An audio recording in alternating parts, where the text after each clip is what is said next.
அதிமுக முன்னாள் அமைச்சர் அன்வர் ராஜாவை தொடர்ந்து திமுகவில் இணைந்தார் நிலோஃபர் கபில். திருப்பத்தூர் மாநாட்டில் மலர்கொத்துடன் முதலமைச்சரை நேரில் சந்தித்து தன்னை இணைத்துக் கொண்டார்.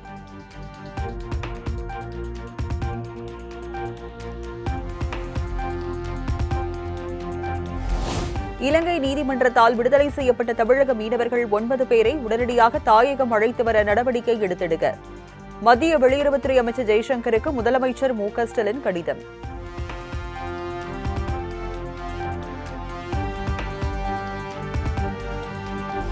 காங்கிரஸ் உள்ளிட்ட கூட்டணி கட்சிகள் குறித்து எதிர்மறையான கருத்துக்களை பொதுவெளியில் பேசியதாக புகார். வரும் 22ஆம் தேதி திமுக சார்பில் தொகுதி பங்கீடு பேச்சுவார்த்தை நடைபெறவுள்ள நிலையில் அமைச்சர் ராஜகண்ணப்பனுக்கு கட்சி தலைமை அழைப்பு விடுத்துள்ளதாக தகவல்.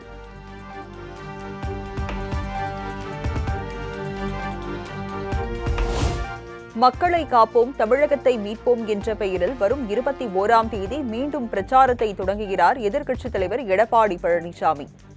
ஆவடி, அம்பத்தூர், மாதவரம் உள்ளிட்ட தொகுதிகளில் வரும் 26ஆம் தேதி வரை பரப்புரையில் ஈடுபட உள்ளதாக அறிவிப்பு.